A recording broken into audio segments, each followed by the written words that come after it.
Uma mentira contada 1000 vezes torna-se uma verdade. Ministro da propaganda alemã nazista Joseph Goebbels. Olá, gente! Hoje, nas próximas semanas, vamos fazer uma pequena participação nas aulas de vocês.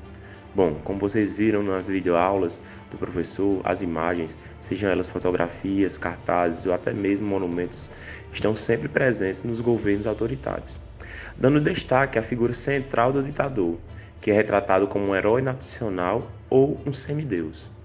Quando falamos dos regimes nazifascistas, não podemos deixar de lado o importantíssimo papel da propaganda na difusão de suas ideias. A propaganda, é claro, foi e é utilizada por diversos governos, inclusive democráticos. No entanto, a propaganda é a principal estratégia de governos nazifascistas, pois este não se trata de um regime que tenta ganhar o apoio por meio de argumentação ou da racionalidade, mas sim a partir de um sentimento mais primitivo, de identificação, na qual você se enxerga naquela figura política.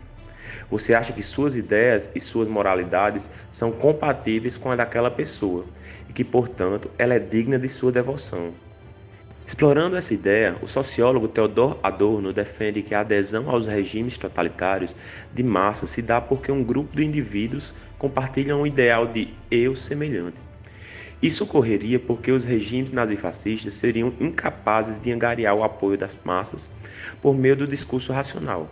Assim, o líder fascista ou nazista se parece psicologicamente com seus seguidores. No entanto, o ditador se diferencia por ser visto como ser superior aos seus apoiadores. É uma espécie de um eu idealizado e mais poderoso. Mas como o apoiador se identifica com a figura do ditador, o próprio seguidor se sente como uma espécie de autoridade. Grande parte da propaganda nazifascista, na verdade, se direciona à necessidade de combater um inimigo, que eram judeus, comunistas, anarquistas, homossexuais, eslavos, deficientes, negros, ciganos e também qualquer um que discordasse desse regime autoritário. Tudo isso porque um grupo de pessoas se julgava superior moralmente a outros. No geral, a propaganda nazifascista se dava por meio de slogans curtos e imperativos, por exemplo, "Livrem a Alemanha dos judeus", que eram repetidos várias vezes em diversos formatos de mídia. Hitler disse em seu livro, Mein Kampf, que as memórias das massas é curta e efêmera, por isso a propaganda deve se basear em slogans estereotipados de fácil entendimento e percepção, de forma repetitiva para ser absorvido pelas massas. Geralmente, a ascensão de regimes autoritários se dá justamente após uma crise, porque este é o momento em que diversas pessoas da sociedade se encontram fragilizadas. Assim, os ditadores surgem como heróis e mitos que assumiriam o papel de conduzir as massas para o futuro que eles achavam que deveria acontecer. Esse futuro era relacionado a um passado perfeito que nunca existiu, um passado mitológico idealizado que deveria ser realcançado.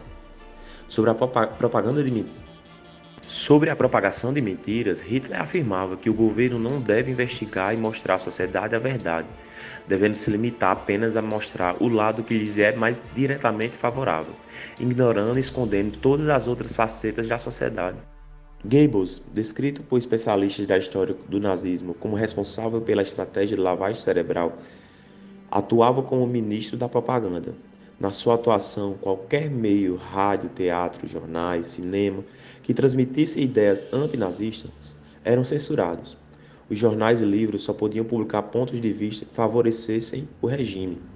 Milhares de livros foram proibidos e muitos foram queimados em fogueiras públicas. Obras musicais compostas por judeus eram proibidas, o jazz era chamado de música degenerada de negros. Os aparelhos de rádio eram subsidiados pelo governo para que todos os alemães tivessem dinheiro para comprar um rádio, que repassavam mensagens exaltando o governo nazista o dia inteiro. O uso de vídeos e fotos também eram feitos para engrandecer o regime nazista. Portanto, vimos que todos os meios midiáticos e, consequentemente, propagandísticos nazifascistas focaram seus esforços para enaltecer e engrandecer esses regimes por meio de repetição, principalmente visual, de frases e símbolos de afirmação favoráveis ao regime. Através dos monumentos, cartazes, vídeos, discursos e fotografias que vocês estão vendo na exposição desse vídeo, os nazifascismos proporcionavam uma identificação do cidadão médio com o líder nazifascista. Além de deusar o ditador, Mas a propaganda também servia como meio de demonizar, desumanizar, diminuir o outro, o judeu, o comunista, o deficiente, o cigano, o homossexual, os contrários ao regime. Ao vermos uma imagem desse período, e até mesmo nos tempos atuais, temos sempre que nos questionar: quem produziu essa imagem? Será que esse cartaz foi feito por um nazista ou um judeu? Quem são as pessoas nessa iconografia ou nesse monumento? Por que essa pessoa aparece representada dessa maneira? Esse personagem está sendo engrandecido ou diminuído? Essa imagem é ofensiva para alguém? O que será que o autor da obra quis dizer com isso? Quais símbolos posso observar nessa imagem? Como eu sinto vendo essas imagens? Será que esse tipo de imagem seria bem visto nos dias atuais?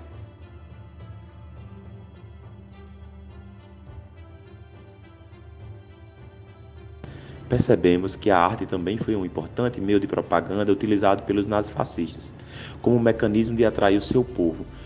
Uma curiosidade é que no Rio Grande do Norte ganhou uma coluna capitolina do governo italiano pela acolhida de aviadores daquele país.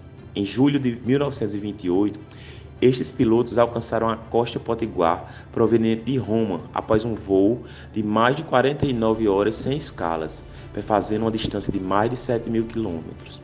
A coluna marco desse feito tem esse nome porque é supostamente originário do Monte Capitolino, em Roma. Como promotor da doação foi o ditador italiano Benito Mussolini, o líder do fascismo, o monumento foi por vezes considerado um símbolo fascista. Em 1935, durante a intentona comunista no Brasil, a coluna chegou a ser derrubada. Hoje, o monumento se encontra no Pátio do IFAM, no centro da nossa capital, conforme vocês podem ver na imagem. Então, gente, espero que vocês tenham aproveitado um pouco do vídeo e que sirva de auxílio ao aprendizado de vocês. Um abração, aqui é Francisco.